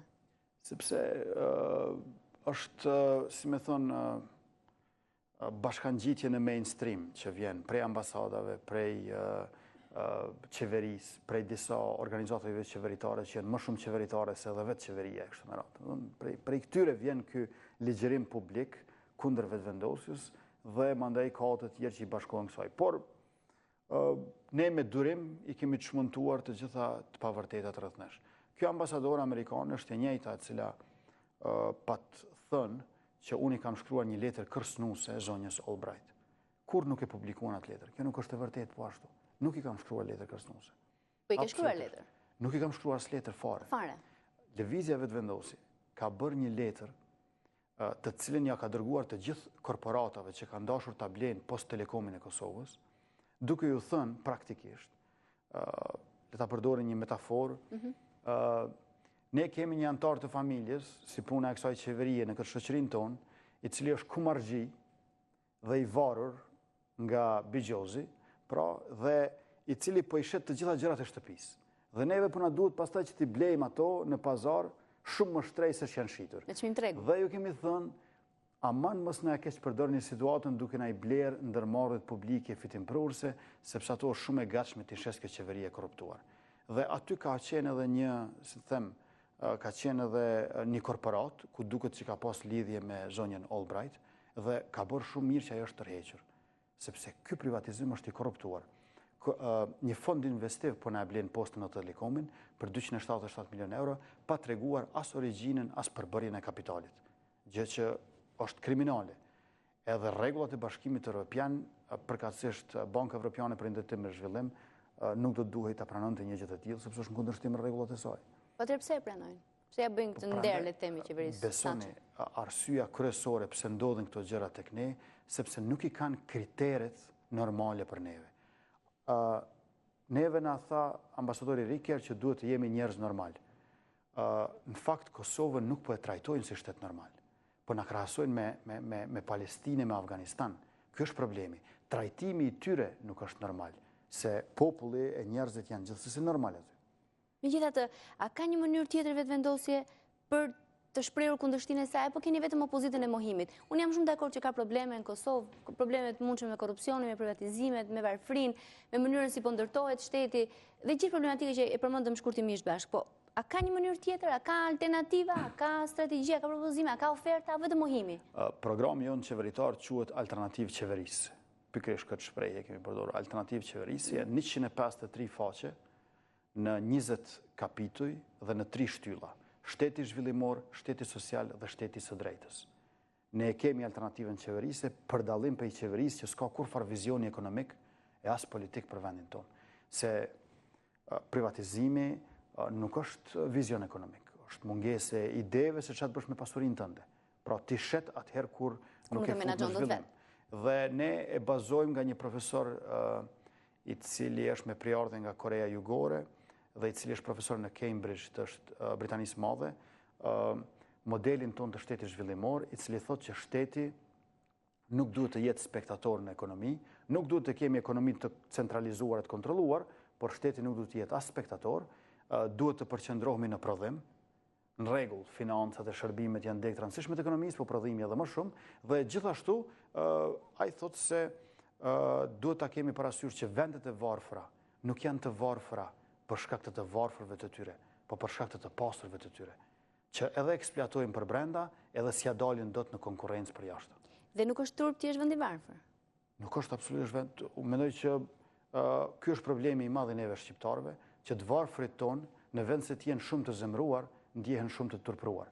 E varfëria e tyre do duhet të ishte turp i këtyre të pasurve, të cilët janë pasuruar në mënyrë të palegjshme pa djerë. Po e vërteta në fakt është krejt në piramidë përmbysur. Nëse do të ishit kryeministri i Kosovës, cili do të ishte vendi me cilin do të kishit një aleancë strategjike? Fjala aleancë nënkupton ushtrinë. Aleancë bën ushtrit. Kosova s'ka ende ushtri, ne do ta bëjmë forcën e sigurisë Kosovës ushtri, dhe natyrisht që spari është Shqipëria. Mirë, se i dishim me fjalët mund të kapeni. Bashkëpunim. Me cilin nga vendet do të kishit bashkëpunimin më të mirë? Bashkëpunim për bashkim me Shqipërinë normalisht. Nuk mund ta imagjinojmë asnjë vend tjetër para Shqipërisë për këtë gjë. Dhe kësaj duhet ta bëjmë një shtet më të fuqishëm në Ballkan. Ashtu sikurse ndërtesa e çdo familje që është shtëpia e asaj familje, edhe shteti është shtëpia e kombit edhe shoqërisë. Ne duhet ta kemi një shtëpi të re për kombin ton, sepse jemi tepër ngushtë, tepër të varfër e pa perspektivë. Prandaj Shqipëria është vendi me cilin ne do të lidheshim, por jo për të integruar në mënyrë që të mos bashkohemi, por të integrohemi drejt bashkimit. Nëse ka votues të ndrojtur në Kosovë dhe nuk japin votën vetëvendosjes, edhe pse mund ta pëlqejnë platformën alternativën e saj, por edhe për faktin se Shtetet Bashkuara të Amerikës ju nuk i quani një aleancë strategjik si kundër i quajnë partitë tjera në Kosovë. Do të sakrifikonit një moment të shpallni Shtetet Bashkuara të Amerikës si aleancë strategjik? Kam parasysh edhe vizitën tuaj të fundit në Shtetet Bashkuara të Amerikës. Madje vut dhe kravatën atje për nder tyre. Unë po shikoni tash nuk e kam kravatën, edhe nuk na respekton ai shumë sa Shtetet Bashkuara të Amerikës. Arsyeja pse unë nuk e kam kravatën është për shkak se kravata rrobat t'i shndron në uniformë. Prandaj më mirë pa uniformë, më mirë ta kishim një ushtri ku ka uniforma. Dini që Kosova s'ka ushtri, Shqipërinë kanë prunë 90.000 ushtarë gjithsej. Që s'është mirë, sepse jemi të rrethuar me kaq shumë fqinjar miqësor, dhe nga bashkëpunimi me Shtetet Bashkuara të Amerikës, për cilat sigurisht do të isha shumë i interesuar. Për neve është domosdoshme që kjo të realizohet asisoj që ne të forcohemi. Nëse një i varfër dhe një i pasër, nëse një i fuqishëm dhe një i dobët, janë miq, cili është kuptimi që pas shumë viteve këta vazhdojnë të mesi një i varfër dhe një i pasër, një i dobët dhe një i fuqishëm. Kjo do të ndryshojë ca. Nga bashkëpunimi me Shtetet Bashkuara të Amerikës, ne do duhet kishim ekonomi të zhvilluar dhe ushtri të fuqishme. Po. Zhvillimi i bashkëpunimit vjen duke dialoguar, duke komunikuar me fqinjet, me zvetin, nuk vjen duke protestuar vetëm. Jo, vjen duke dialoguar, por ne nuk kemi faj pse s'po na takon ambasada amerikane. Ne kemi shkruar letra ambasadorës, jemi të gatshëm të takohemi kudo, në çfarëdo formati, dhe gjithashtu i kemi thënë ta diskutojmë agjendën e vizitës tonë në SBA. Nuk na është përgjigjur. Ambasadorja na thotë, Kosova duhet të dialogojë me Serbinë, e ajo vetë vjen me dialogu me vetëvendosjen. Nuk është fair kjo. Dhe unë këtë them se është e vërtetë. Domethënë, në politik nuk ka kuptim pa ideale dhe moral. Po ju ka kthyer një përgjigje kërkesave tuaj për të takuar me ambasadorin amerikan? Asnjë përgjigje. Nuk është përgjigjur me email fare. Jemi takuar në ndeja në këto që organizohen, dhe më ka qenë për reformën zgjedhore një herë. Mirë, po takim me tamam nuk kemi pasur. Dhe ne jemi të hapur për të takuar. Le të diskutojmë tezat, cilat janë qëndrimet e saj, cilat janë tezat tona, koncepti i vetëvendosjes. Ta shohim çfarë probleme ka. Mirë, po të na shtyt të flasim me kriminalët e luftës në Beograd, e thot nuk flas me vetëvendosjen, kjo s'është fair. Ja dhe një ftesë që vjen nga ky studio për ambasadorin amerikane në Kosovë që të ketë një takim me vetëvendosjen. Por ndërkohë kam gjetur një shkrim të Edward Joseph, diplomat amerikan dhe ish zëvendëshefi i OSBE-s në Kosovë, i cili pas takimit që ju patët në John Hopkins, në Shtetet Bashkuara të Amerikës, ju ka bërë një listë me 5 kërkesa që ju këshillon ti keni parasysh që të riparoni marrëdhëniet e vetëvendosje me Shtetet Bashkuara të Amerikës. Ti ndjekim dhe do doja komentin tuaj pas tyre. Edward Joseph, diplomat amerikan dhe ish zëvendës shefi OSBE-s në Kosovë, i kërkon vetëvendosjes të heqë dorë nga pozicionet politike të saj, nëse duan bashkëpunimin me SBA-t përmes 5 kërkesave. Fjala mund të jetë e lirë, por qëndrimet kanë koston e tyre. Sa do të bindur që të jeni në lidhje me vlerat e bashkimit me Shqipërinë, ju po e ekspozoni veten ndaj një përçmimi të mundshëm politik. Ndaluni së protestuari për pavarësinë e kufizuar. SBA-t shqetësohen shumë për kushtet e komunitetit serb në Kosovë, ashtu siç duhet të shqetësoheni edhe ju. Ndaluni së sulmuar i marrëveshjen e 19 prillit, shikoni të gjeni rrugë për të siguruar se po implementohet si duhet. 5 kërkesa kryesore, e marrim me radhë. Fjala mund të jetë e lirë, por qëndrimet kanë koston e tyre.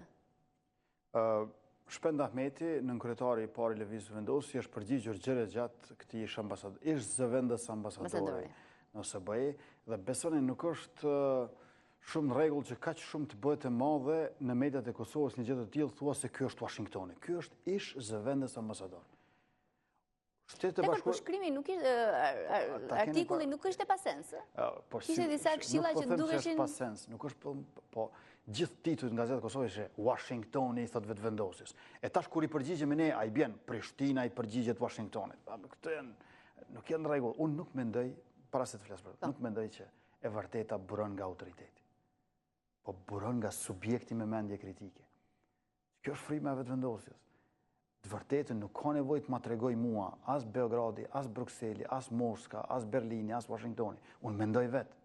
Dhe duhet të gjejmë interesat e përbashkëta. Mendoj që me Shtetet e Bashkuara të Amerikës dhe Bashkimin Evropian mund të gjejmë shumë interesat përbashkëta. Mirë po nuk mund t'i përjetoj si burime edhe si burime të vërtetës, si autoritetet të vërtetës. Sepse kjo është ajo logjika, kjo është logjikë feudaliste. Bajraktari, burri, shefi, ku diun, këta me ta tregu si është puna e kësaj dynjaje. Nuk është në rregull kjo. Edhe e vërteta, nuk është pronë vetëm dikujt që ka mendim kritik, as e vetëvendosjes, as e Thatchit ndoshta. Andaj po i themi ambasadorës amerikane, le të takohemi, le të dialogojmë. Sepse debati është rrugtimi i përbashkët drejt vërtetës. Pra, ne nuk mund të heqim dorë nga protestat e demonstratat tona, sepse janë mjet jetik edhe vokacioni i lëvizjes vendosje dhe janë institucioni i demokracisë. E keni pasur edhe demonstratë e proteste shumë të në Shtetet e Bashkuara të Amerikës. Një gjë që është element vital i demokracisë, ti thuash vetëvendosjes ta heq, për bindjen time është absurde. Ne kujdesemi gjithsesi për të drejtat e komunitetit serb, mirë po duhet ta dallojmë qytetarët serb prej Serbisë. Unë nuk kam asgjë kundër qytetarëve serb dhe kam gjithçka kundër Serbisë. Pra, ne duhet ta ndërprejmë ndërhyrjen destruktive të Serbisë në Kosovë për të integruar qytetarët serb. Dhe ky integrim nuk mund të jetë vetëm institucional, por duhet të jetë integrim shoqëror i bazuar në zhvillim ekonomik. Integrimi ndodh nëpër fabrika e nëpër universitete.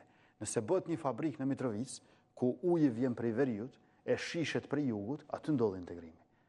Nuk shkon integrimi me seminare, trajnime e konferenca, nuk shkon integrimi duke i marrë serbët e duke i shndruar në elitë në Prishtinë me ulset rezervuara të ministra apo deputetëve. Sepse kësaj vetëm i shkëpusim serbët politikan prej serbëve qytetarë. Dekord, po në kushtet aktuale ku jemi, ku ka një marrëveshje të 19 prillit, ftesa që ju bëhet edhe nga faktori ndërkombëtar është që pranoni marrëveshjen dhe merruni me mënyrën se si do zbatohet ajo, si mund të kthehet sa më mirë ta shfrytëzojë sa më shumë të jetë mundur Kosova. Kam të drejtë për mendim të kundërt. Jo, mendimin e kundërt mund ta keni, por kjo është një gjë fait accompli, është kryer, kanë përfunduar tashmë. Ka nisur dialogu. Nuk e keni idenë sa marrëveshjet i pat bërë Titoja, e Rahman Marina, e disa udhëheqës famkëqi në vitet e 80-ta. Po, ku janë ato marrëveshje sot? Domethënë, sa marrëveshjet i ka bërë për Kosovën Miloševiqi, ku janë ato sot? Marrëveshjet nuk janë më të mëdha se sa njerëzit dhe jeta. Unë mendoj që ligji duhet të jetë në shërbim të jetës, jo anas jetës. Kur nuk kanë të drejtë, kur nuk besoj që po bëjnë një gjë të vërtetë të mirë, pse mos ta them? Pse ju pengon vetëm ky zë kundër? Vetëm ky zë i padisiplinuar duam ta heshtin. A qenë kemi të vegjël, se shpesh herë na thonë jeni pak ju, 12 deputet pak, nuk keni marrë 12.69% në zgjedhje. Mirë, me që jemi pak, pse nuk na shpërfillni pra? Jemi pak, mos u merrni me neve, mos harxhoni as energji, as nerva, as kohë me neve. Jo, dakor, ju jeni faktor, merreni ju me ta, jeni në rrugë, jeni në protestë, jeni para parlamentit. Ne kemi mbetur të vetmit të padisiplinuar aty, të panënshtruar ndaj autoritetit që dëshiron të pyetet për gjithçka tërkohën.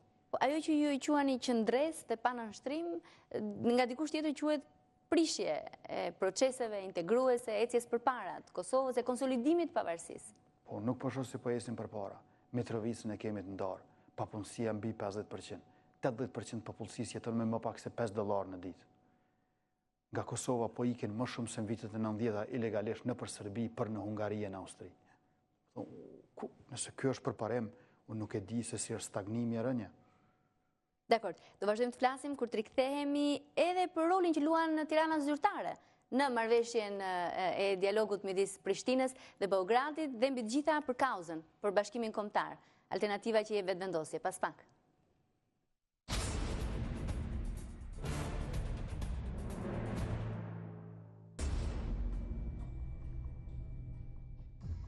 Jemi rikthyer drejt për drejtë në intervistën me Albin Kurtin, liderin e vetëvendosje, po flasim për marrëveshjen, për dialogun, saktë po flasim për mënyrën tuaj se si po i protestoni dhe po i refuzoni këto marrëveshje.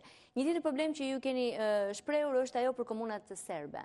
Pse jeni të shqetësuar për vetë administrimin që u lejonin këtë marrëveshje? Marrëveshja që u ratifikua me 27 qershor në Kuvendin e Kosovës, praktikisht sajon një asociacion të komunave me shumicë serbe, me që rast nuk i bashkohen komunat e Veriut, këtyre komunave të Ahtisarit, si Graçanica e Parteshin, jug të Ibrit, Panasjeltas. Pra, dikund mbi 10 komuna serbe, 10 ose 11, do të bëhen bashkë në një asociacion, i cili do të ketë të drejtën e vetos edhe sa i përket zgjerimit, edhe sa i përket shpërbërjes. Sonte, presidentja Jahjaga mund të shpërbëj parlamentin e Kosovës dhe të shpallë zgjedhjet parakoshme. Sonte, kryeministri Thaçi mund të jap dorëheqje dhe të shpërbëj qeverinë. Por asnjëri prej tyre nuk mund ta shpërbëjnë këtë asociacion e komuna me shumicë serbe, që është një lloj pseudo-shteti i cili e kthen Kosovën në një pseudo-shtet. Kjo është arsyeja pse ne jemi shumë të brengosur, meqense po i përngjajmë gjithnjë më shumë Bosnjës. Serbia e do një këso entiteti territorial autonom që do të ketë kompetencat e plota sa i përket zhvillimit ekonomik, planifikimit ural dhe urban, shëndetësisë, arsimit, kulturës, e kështu me radhë. Tani, të drejtë që ata të vetë administrohen dhe vetë qeverisën kanë, apo jo, besoj? Po, këtë duhet ta kenë. Është një gjë tjetër kur ishin komuna në kuadër të asociacionit komunave të Kosovës. Tash po e krijoi një asociacion të komunave paralel, i cili do ta ketë në fakt kryeqytet Veriun e Mitrovicës. Sikurse në Bosnjë, që kryeqyteti i Bosnjës është Sarajeva, po kryeqyteti i Republikës Srpskës atje është Banja Luka, edhe në Kosovë ne shqiptarët do ta kemi kryeqytet Prishtinën, ata do të jenë Prishtinë, por do ta kenë edhe kryeqytetin e tyre Veriun e Mitrovicës. Dhe kjo është shumë e dëmshme për neve, meqense na bën shtet jo funksional, na gjymton për brenda dhe asnjëherë nuk do të mund të bëjmë asgjë pa i pyetur serbët vazhdimisht sa janë ata të kënaqur, ndërkohë që ata mbajnë lidhje të ngushta me Beogradin. Po, a nuk është kjo një rrugë që të paktën duke qenë të vetë administruar, të vetë qeverisur, ata do ta kenë më të lehtë meqense janë të lënë pasdore nga qeveria aktuale? Nëse serbët në Kosovë do të bënin protesta për të drejtat e tyre, dhe me protesta për më shumë liri e të drejta karshi Republikës Kosovës do të fitonin ato, atëherë do të mund thuhej që ata po integrohen. Por këto nuk kanë qenë kërkesat serbe, por kërkesat Dačićit. Dačić është bërë hisedar në shtetëndërtimin e Kosovës, që po e transformon Kosovën nga një republikë parlamentare në një Bosnjë të dytë në Ballkan. Zoti Kurti, sot që flasim, të drejtat e minoritetit serb në Kosovë, respektohen apo jo? Respektohen. Plotësisht. Respektohen të drejtat e minoritetit më shumë se sa të minoritetet të tjera, sepse kemi minoritetin turk, bosnjak, egjiptas, rom, ashkali, goran. Serbët janë të privilegjuar në krahasim me këta dhe janë të privilegjuar në krahasim me shqiptarët. Serbët nëse ecin në cilin do qytet Kosovës, flasin serbisht, askush nuk i nguc, askush nuk i cenon. A ka kryer investime në komunat serbe qeveria e Kosovës? Ka kryer investime në komunat me shumicë serbe. Serbë janë zakonisht kryetarët, ata janë në qeveri. Të gjitha partitë e serbëve janë në bashkëqeverisje me Thaçin. Pra serbët janë në pushtet. A e dini ju që në bazë të kushtetutës Kosovës edhe ligjeve në Kosovë, gjithmonë një ministër duhet të jetë serb. Nuk dihet cilë shqiptar do të jenë, po dihet që një ulse edhe në qeveri përveç se në parlament është rezervuar për serbët. Unë nuk jam absolutisht... Dekord, po kjo është tipike për shtetet multietnike me kuota funksionojnë. Po, e di, po këtë po krejmë për shtypjen thu se jemi 50% me 50%. A din sa gazetari huaj vjen Kosovë dhe më thot mua, sa jeni ju shqiptarët këtu? Unë them 92%. Thonë, menova që jeni gjykun 60%. Për shkak të kuotave? Po për shkak të kuotave, për shkak të infrastrukturës ligjore, organizimit institucional, medjave, e kështu me radhë. Dhe kjo nuk është në rregull. Me Serbinë duhet të kemi reciprocitet, të kemi simetri. Ma shumë ka shqiptarë në Serbi se sërë në Kosovë. Po atje shqiptarët të zëmë në Lugin Preshevës, prej 10 prokurorëve vetëm njëri është shqiptar. kjo asimetri nuk është solucion për paqe të qëndrueshme në Ballkan. Për te konfliktit politik të brendshëm, si e sheh vetëvendosje marrëdhënien me Serbinë në nivel afatmesëm? Si mendoni ju? Serbia është një shtet që nuk është ballafaquar me të kaluarën. Edhe duke qenë se nuk është ballafaquar me të kaluarën, ky është një shtet i cili nuk ka pendes dhe keqardhje, prandaj edhe nuk po na kërkon falje. Besoj që Serbisë duhet të vihen kushte para çfarëdo dialogu dhe vetëm asaj do të mund ta transformojmë Serbinë. Serbia nuk është shtet normal. Po ju dini që Serbia s'do e pranoj kurrë këtë për shembull. Po Serbia nuk e ka pranuar as çlirimin e Kosovës, Serbia nuk e ka pranuar as autonominë e Kosovës, por është detyruar. Dua të them që Serbia nuk ndryshon për shkak të ndërgjegjes së saj, po ndryshon për shkak të trysnisë son dhe asaj ndërkombëtare. Dhe normalizimi i marrëdhënieve me këtë Serbi e cila nuk është shtet normal, na abnormalizon neve edhe më tutje. Kur thatë aty se a ka investime në komuna, sipas një organizate gjermane, të ardhurat mesatare për kokë banore në veri të Mitrovicës edhe në veri të Kosovës në përgjithësi janë 95 euro. Të ardhurat mesatare për kokë banore mujore në jug të Mitrovicës janë 37 euro. Serbët në Mitrovicë jetojmë 2 fishe gjysmë më mirë, 2 herë gjysmë më mirë se sa shqiptarët. Edhe për shkak pensioneve që marrin nga Serbia, ndoshta. Edhe për shkak pensioneve që marrin nga Serbia, edhe për shkak të privilegjeve që i fitojnë nga Prishtina. Por domethënë, a nuk do duhet të kishin fond zhvillimor për jugun, sepse jugu po del më pak i zhvilluar. Ne kemi caktuar një fond zhvillimor tash me këto marrëveshjet në Bruksel, një fond zhvillimor për veriun, ku nga pikat doganore 1 dhe 31, një numër i të gjitha ato hyrat praktikisht ku kalojnë një numër i madh i mallrave do të ndalen për veriun. Kjo e prish unitetin fiskal edhe doganor të Kosovës. Vetëvendosje, duket më shumë si reaktive, është një parti që akuzohet se është vetëm anti, është vetëm nihiliste. Çfarë dimensionesh konstruktive ka vetëvendosja? Çfarë alternative, çfarë oferte, programi, plani? Spari duhet ta kuptoni një gjë, gjithkush që kritikon nga një pozitë, e cila shpërfaqet edhe konstituohet retroaktivisht. Pra nuk ekziston asnjë kritikë e cila bëhet nga një pozicion inexistent. Pra, kritika gjithmonë bëhet nga një pozicion. Kur e dëgjoni kritikën e vetëvendosjes, mund ta hetoni orientimin pejnë nga vjen ajo. Lëvizja vetëvendosje dëshiron që Kosova të bëhet shtet sovran me integritet territorial dhe me të drejtën që t'i bashkohet Shqipërisë dhe zhvillimin ekonomik ta bazojë në prodhim i cili sjell punësim. E kemi në alternativën tonë qeverise.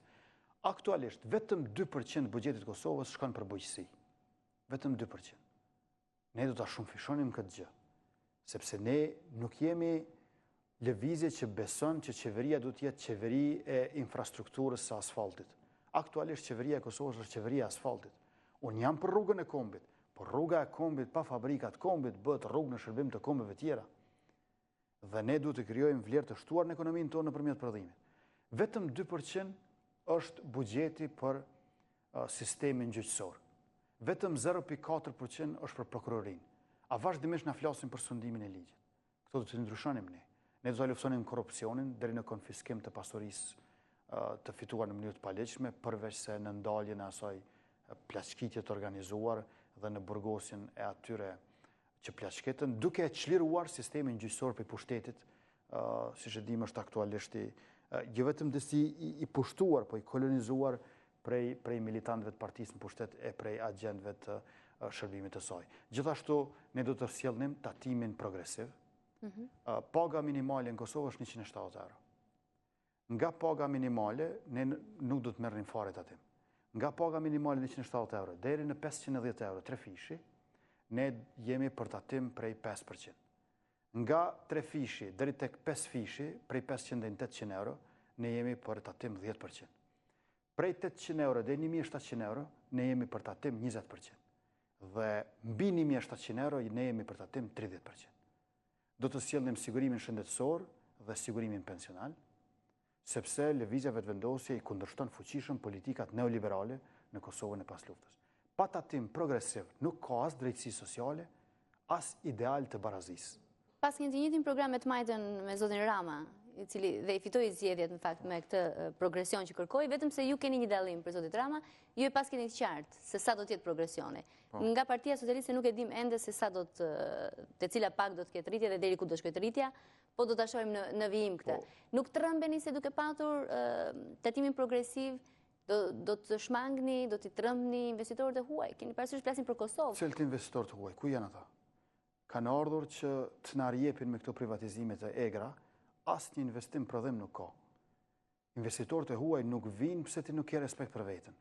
Nëse ti e lëshon tatimin në 10% për korporata, edhe thu tatimi maksimal është 10%, ti tregon që s'ke respekt për veten. Nuk vinë askush pse ose tregon se kërkon të hapësh sa më shumë vende pune dhe do të mbështesësh investimet. Tregon që je në një gjendje të dëshpërueshme, ku dëshiron që të vi dikush amam se nuk jam gjendje të bëj asgjë vetë. Nuk shkon më atë. Domethënë tatimi në Kosovë është 10%, nuk e di sa është këtu. 10 është. Po nuk ka investime ashtu. Duhet parë edhe tregu, duhet parë edhe tregu rajonal. Ke Maqedoninë që ke konkurrente, ke Malnezi që e ka çuar 9% vitet e fundit. Po dakord, vetëm si do konkurroj Kosova? Unë besoj që duke harruar problemin politik që ka. Si do ta konkurroj? Modeli zhvillimor thotë që zhvillimi vjen nga brenda, ndihmohet nga jashtë. Neve s'po na investon as mërgata jonë. Ne po presim me ardhmë na investu këtu të huajt, kur mërgata jonë nuk investon. Gjithë aparatë që na vinë, remitancat, ne i çojmë në konsum të mallrave të përditshme. Ne duhet të fokusohemi në prodhim. Ju e keni aty shishën e ujit edhe unë kam shishën e ujit. Ajo është juaja, kjo është e imja. Tash, konsumi individualizon, prodhimi kolektivizon. Nëse ne duam të prodhojmë këtë ujë, duhet të bëhemi bashkë edhe na duhen edhe 10 njerëz të tjerë për ta prodhuar. Neve na është shkapërderdhur shoqëria duke qenë shoqëri e konsumit. Nuk i kemi kapacitetet ta prodhojmë. Na kushton më lirë ta blejmë, ta eksportojmë se ta prodhojmë për momentin, ta importojmë. Kjo nuk është fatkeqësi natyrore, por është politikat mbrapshta fiskale qeveritare.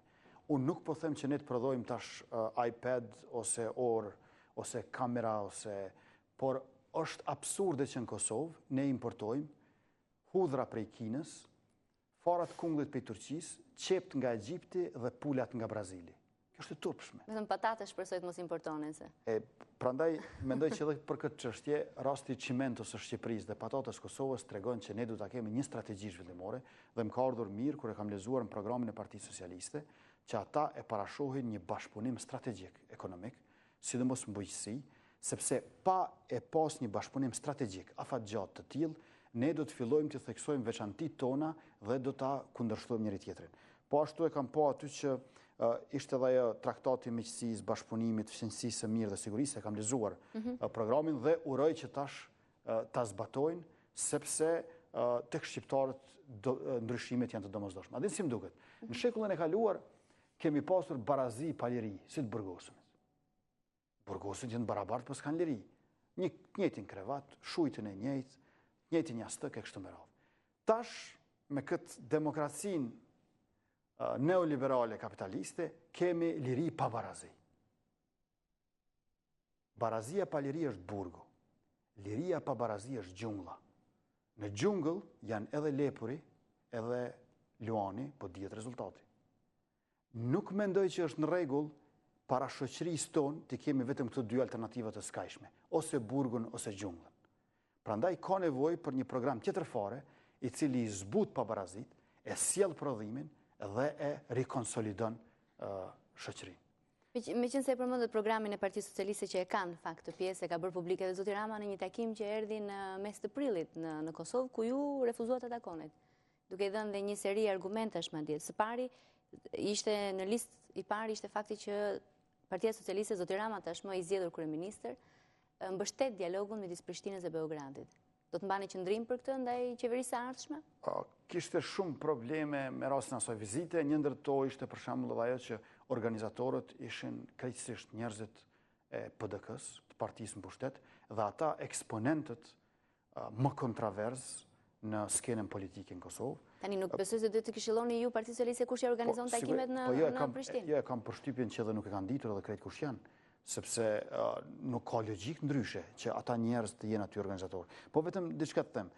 Një gjë tjetër që është më rëndësi është se në atë program që besoj është e domosdoshme të zbatohet në Shqipëri, është mirë administrimi i pasurive natyrore, dhe me thënë ekonomia të jetë nën kontrollin e shtetit shqiptar, në kuptimin që pastoritë e naftës dhe resurset natyrore të jenë në kuadër të asaj që le ta quajmë sovranitet ekonomik.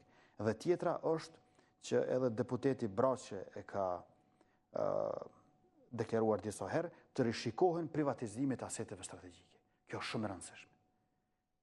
Cili është kuptimi që një pushtet zëvendësohet me një pushtet tjetër, nëse nuk bëhen disa korrigjime të cilët e kanë dëmtuar shumë ekonominë kombëtare. Por aty ku nuk pajtohemi, është që nuk mendoj që ne shqiptarët duhet të bashkohemi në Evropë, në Bashkimin Evropian, atje bashkohemi me holandezët, me francezët, me gjermanët, ne shqiptarët në Ballkan duhet të bashkohemi këtu. Shqipëria nuk hyn në Bashkimin Evropian edhe 10 vjet, Kosova edhe 15 ose 20. Në ndërkohë, le të integrohemi drejt bashkimit, se sa më të fuqishëm që të hyjmë në Bashkimin Evropian, aq më mirë punë do të kemi atje brenda. Dhe tjetra është që nuk kam qenë dakord që e kam mbështetur Thaçin dhe këtë dialog. Pra nuk është thonë pajtohemi për gjithçka. Nuk kam qenë dakord, edhe mendoj që edhe elogjet që ja ka bërë Thaçit në Kongresin Partijak janë edhe të gabueshme, po edhe të pavërteta. Të mos pajtoheni qëndron dhe e mbështes në fakt edhe qëndrimin tuaj në këtë rast. Por që të mos takoheni, kjo nuk është normale. Dhe të refuzoni të shkoni në takimet që organizohet nga ai që sot është kryeministri, po në atë kohë ishte kryetari i opozitës, ndoshta nuk është kjo mënyra se si mund të arrini dhe ju objektivat tuaja dhe pala shqiptare, apo jo? Shikon, ne jemi takuar në të kaluarën, por ta keni një gjë parasysh, që nuk është të thonë që takimi të ndodhë në çfarëdo eventi e në çfarëdo formati. Janë disa të tilla që nuk janë pranuar. E keni uruar zoni Rama për fitoren, që ka arritur? Ai na ka ftuar në një festa organizuar, të festa të Partisë Socialiste.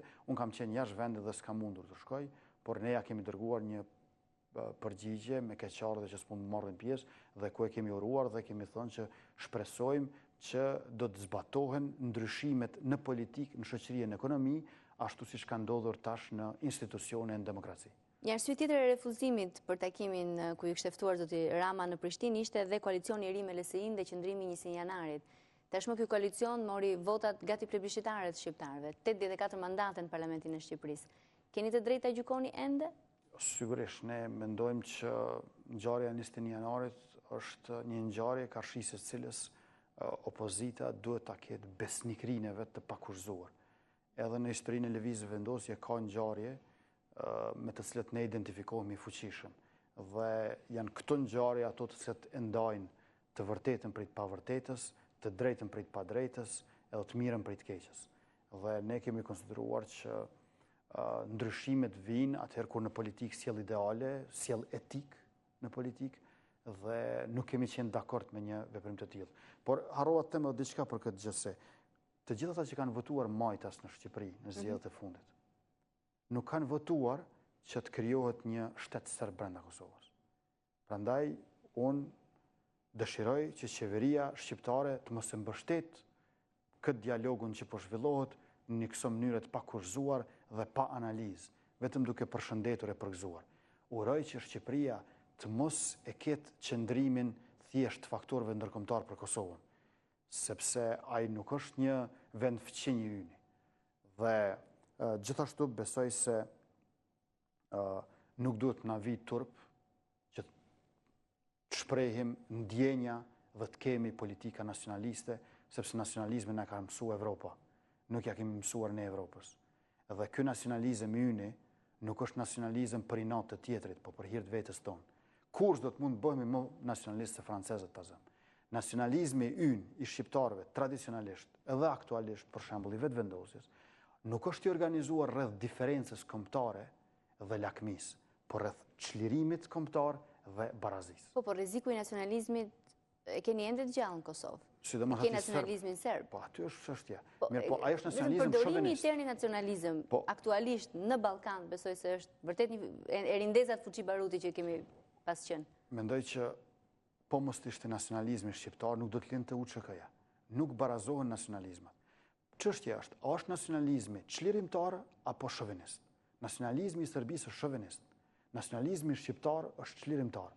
Pra, Çfarë llojit nacionalizmit është pyetja thelbësore. Jo a je nacionalist ajo. Ku është demarkacioni, ku është vija ndarëse midis nacionalizmit shëndetshëm, atij të mirit, pozitivit dhe atij të keqit, që kthehet në pushtues? Po besoj që Këtë si do ta kontrolloni, se është një ndjenjë subjektive në fundit. Si do kontrollohet? Në betejë politike janë shumë të qarta këto gjëra.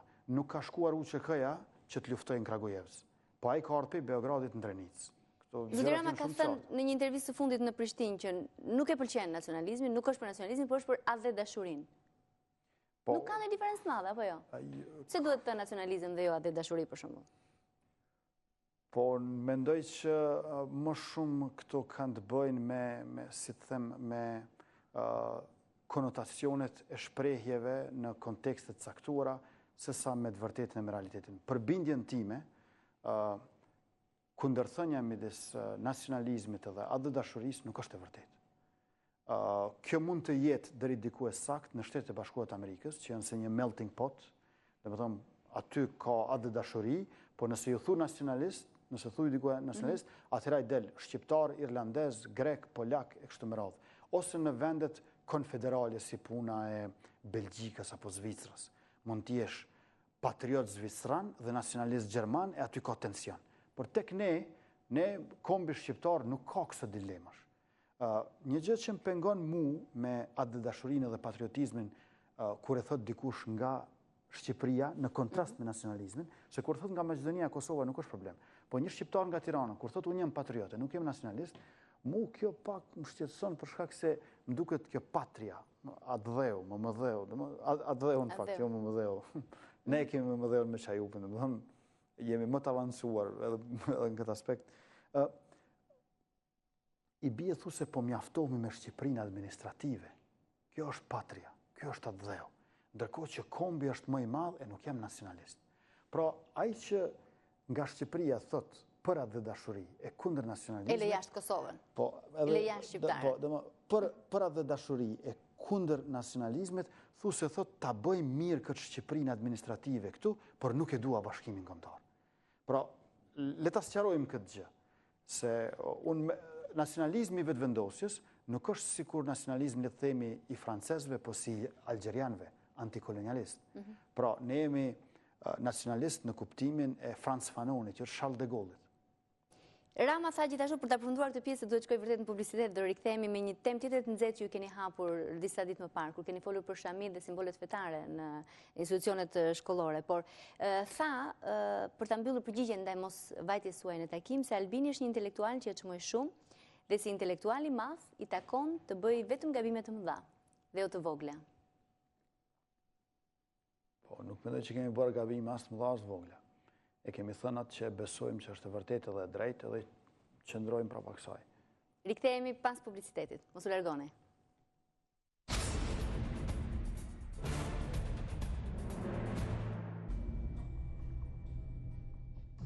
Jemi rikthyer në pjesën e fundit, 8 minutat e fundit të intervistës. Nuk e di si kaloi sërish koha zoti Kurti, më sa duket duhet vini më shpesh në studio në Tiranë sepse ka shumë kuriozitet për zhvillimet atje. A ka ndonjë mungesë koherence brenda vetëvendosjes kur nga njëra anë nuk feston 17 shkurtin, ditën e pavarësisë Kosovës, dhe nga ana tjetër flet për shkeljet e sovranitetit? Ne 17 shkurtin e kuptojmë vetëm si hap drejt bashkimit kombëtar. Pavarësinë si pavarësi nga Serbia, jo si pavarësi nga Shqipëria. Dhe nuk jemi dakord me datën e 17 shkurtit në kurrez të 28 nëntorit, si festohet në Kosovë, dhe kur mbulohet qyteti me këtë flamurin verdh dhe kaltër, i cili nuk na përfaqëson dhe gjithashtu nuk na i ngroh zemrat. Për ta përfunduar pjesën e negociatave me Beogradin, vetëvendosja është kundër marrëveshjes së arritur aktualisht nga Prishtina apo është kundër çdo lloji negociate me Beogradin? Ne duam që të mos diskutojmë me Serbinë për çështjet brendshme të Kosovës dhe duam që Serbisë t'i vëmë kushte para çfarë do diskutimi me të. Ajo duhet ta ndryshojë kushtetutën ku shkruan që Kosova është pjesë e Serbisë, të na i kthejë 1700 të pagjeturit. Ajo duhet ta ndërprej diskriminimin Lugin Preshevës. Serbia duhet na i paguajë dërshpërblimet e luftës, 120.000 shtëpi kanë shkatërruar, na i kanë vjedh artefaktet kulturore 1200 sosh. Pastaj edhe kisha serbe janë shkatruar në dokumentacionin katastral, po janë shkatruar kishat serbe, janë shkatruar 218 xhami, janë shkatruar 120.000 shtëpi, siç thash, por kishat serbe nuk janë dëmtuar shumë, nuk ka asnjë kishë atje të antike që është dëmtuar, se për gjatë historisë shqiptarët i kanë ruajtur. Po këto janë probleme që zgjidhen në gjykatë, zoti Kurti. Apo jo? Po nuk zgjidhen në gjykatë derisa ne nuk njihemi. Si jemi as anëtar të Kombeve të Bashkuara, s'kemi drejt për këto gjykata ndërkombëtare. Përkundrazi ju e dini në GND, kur ne fituam, në fakt ne nuk fituam për humbi Serbia, sepse ajo na ka paditur neve. Merrni me mend, në vend se ne ta padisim Serbinë, ajo na ka paditur në gjykatën ndërkombëtare drejtësisë, ne u gëzuam se fituam sepse shpëtuam edhe një herë për Serbisë. Pra, duhet ta kushtëzojmë Serbinë, sepse kushtëzimi është sovranizim. Ta zëm, njerëzit në jetën e përditshme vazhdimisht kushtozohen. Ju më thatë erën në emision. Unë thosha, mund vi këtë ditë, jo, po duhet të jetë të premten. Mirë, nëse është premten, a është pas dite, jo, nuk është pas dite, është në mbrëmje. Dhe vazhdimisht edhe miqt kushtëzohen, e LRM armiqt. Por e keni vërejtur çfarë thonë Kosovë. Ju partitë politike kushtëzojeni njëra tjetrën sa të doni, ama Serbinë mos gaboni ta kushtëzoni. Në fakt ne kemi pafund arsye që ta kushtësojmë pikërisht Serbinë dhe një gjë e tillë është e mirë edhe për Kosovën edhe për Serbinë. Si shpjegoni rënien e votave të vetëvendosjes në zgjedhjet që u zhvilluan në komunat kosovare që mbeten të lira, si Kaçaniku apo Feriza? Keni bërë ndonjë analizë të atij rezultati? Po, në këto dy komuna ne kemi fituar nga 16%, që në përqindje relative është më e lartë sa përqindja në nivel vendi, por numri i votave është më i vogël sa në zgjedhjet parlamentare. Mendoj që një ndër arsyet është pse zgjedhjet parlamentare dhe lokale janë bukur të ndryshme dhe preferencat e njerëzve dallojnë shumë. Tek zgjedhjet lokale nuk votohet njësoj sikur tek zgjedhjet parlamentare në Kosovë. Nuk mendoni se ju ka penalizuar mënyra se si ju po e bëni politikën edhe në parlament, duke protestuar? Po jo, ne në sondazhe jemi 21% tash. Ne jemi në rritje. Është bashkuar edhe partia ferme neve para 2 viteve dhe ne jemi në rritje lëvizjeve vendosur. Nuk është në rënje. Po t'ishte në rënje, nuk do t'ishte ky siklet në Kosovë. Zgjedhjet lokale të 3 nëntorit. Datë që ka përcaktuar Dačići. Kundërshtoni për gjithçka apo se duhet kundërshtoni? Se edhe për këtë kishit kundërshtuar. Dačići ka caktuar këtë datë me thashën kryeministri i Serbisë, me thashën. Po, në Bruksel. Presidenti Jajaga e cakton datën e zgjedhjeve në Kosovë. Disa javë para se të caktohet nga presidenti Jajaga, Dačići dhe thashi në Bruksel, në kuadër të marrëveshjes atje, janë marrur vesh që zgjedhjet të jenë me 3 nëntor dhe jo në tetor siç ka kërkuar LDK-ja, Lëvizja Vetëvendosje dhe AOK-ja. Për çfarë arsye? Sepse i duhet më shumë kohë Dačićit të përgatisë subjektet serbe. Është e qartë, në mediat e Kosovës është thënë kjo punë, se Serbia po përgatit që t'i bashkojë serbët në një subjekt. Nuk e di do të arrijë, por synimin e ka të tillë, siç ka bërë në Bosnjë, dhe mandej ata të bëhen mbasi edhe subjekti i tretë apo i dytë në kuvendin e Kosovës. Janë akuzat të rënda këto që bëni ju, që zgjedhjet edhe datën e zgjedhjeve në Kosovë cakton nga kryeministri i Serbisë. Në mbledhjet e qeverisë, kryeministri i Kosovës e ka pranuar që e ka saktuar datën me Dačićin, sepse kjo është vetmja mënyrë që të mbahen zgjedhjet në të njëjtën ditë në krejt Kosovën. Ai e ka pranuar që është kompromis me Dačićin në mënyrë që zgjedhjet të mbahen në të njëjtën ditë edhe në veri, e Dačićit i duhet më shumë kohë. E kuptoj që në këtë drejtim, sado që i ti insistoj edhe më shumë se 1 orë gjysmë intervistë, nuk do të ndroj mendjen dhe do ta kem të vështirë që t'ju bind, që të shikoni paksa hapësirë për të nisur një dialog, për të bërë diçka. Do ta lë këtu se nuk kam më kohë. Keni bërë një deklaratë tjetër të nxehtë, është komentuar fort në Kosovë, por edhe në Shqipëri ka patur reaksione, gjithashtu kur u mësua do të ishin në studio, pyetja e parë që më sugjeruan ishte çfarë është deklarata që keni bërë për mbajtjen e simboleve fetare në shkolla. Keni thënë pak a shumë më e rëndësishme është çfarë ke në kokë se sa çfarë mban mbi kokë. Duke pranuar që vajzat mbi 16 vjeç mund të mbajnë nëse dëshirojnë simbole fetare në shkollë. A është Kosova një shtet sekular laik? Si mund ta lejoni këtë? Ne konsiderojmë që mosha 16 vjeçare është mosha e pjekurisë kur njerëzit mund të konsiderohen individualisht përgjegjës, e marrin letërnjoftimin, kartën e identitetit moshën 16 vjeçare. Ne jemi që ata do të votojnë në moshën 16 vjeçare, është qëndrimi i lëvizjes tonë, dhe gjithashtu kanë të drejtë edhe të lidhen martesë kunor me kërkesë në moshën 16 vjeçare.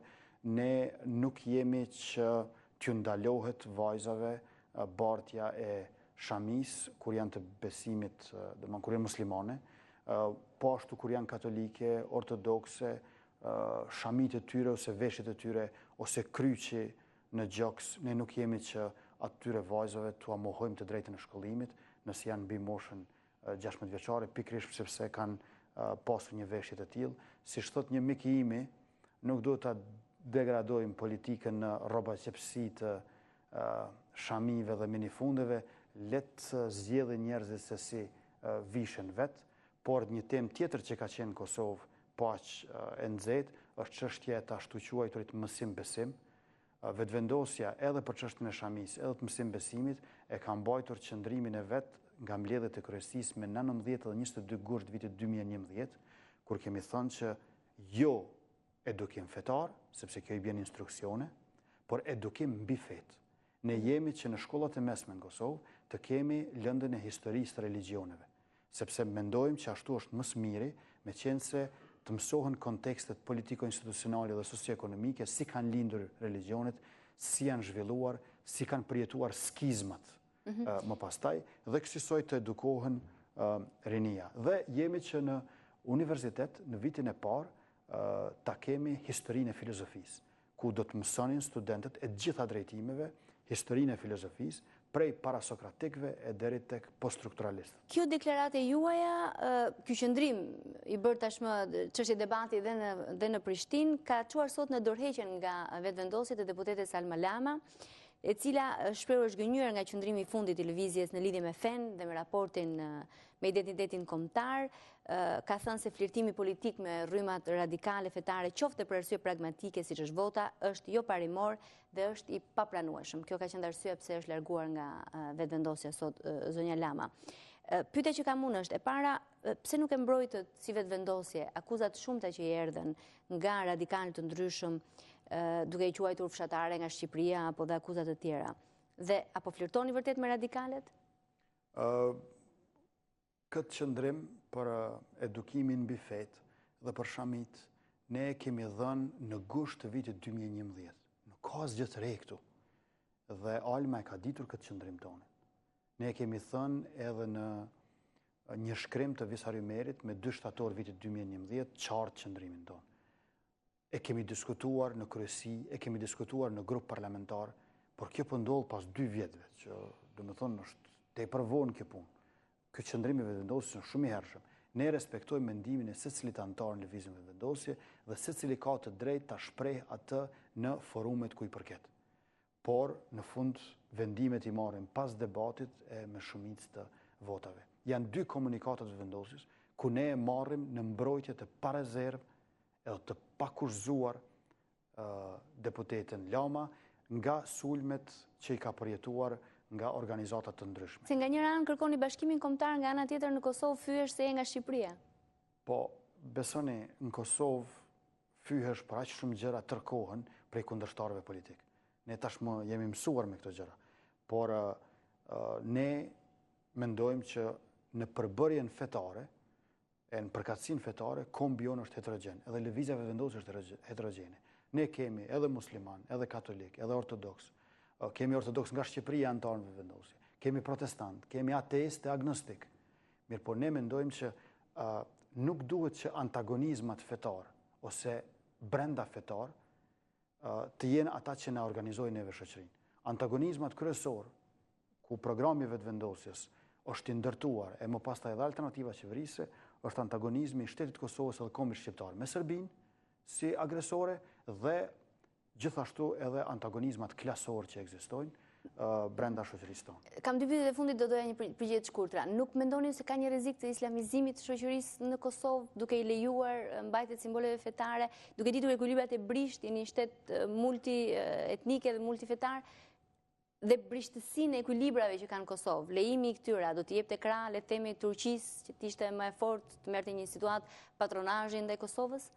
Apo dhe faktori tjetër ndërkombëtar që e shikon me dyshim dhe me frikë, faktori musliman? Mendoj që rreziku më i madh aktualisht në Kosovë është në njërin anë Serbia, e cila tash po konsolidohet brenda Kosovës, dhe në anën tjetër neoliberalizmi, i cili ka prodhuar këtë elitë të korruptuar dhe papunësinë e varfërinë në Kosovë. Nuk mund të them që Islami si i tillë paraqet rrezik për kombin shqiptar, e po ashtu nuk mund ta mbivlerësoj siç bëjnë disa edhe islamin ekstrem. Nuk them që nuk ka grupe të tilla, por mendoj që roli i tyre është duke u mbivlerësuar dhe gjithashtu mendoj se ajo çka është pasojë, po shihet si shkak. Mendoj që arsimi, punësimi, janë ato të se të ngrisin njerëzit që t'i bojnë zgjedhjet e duhura në jetë.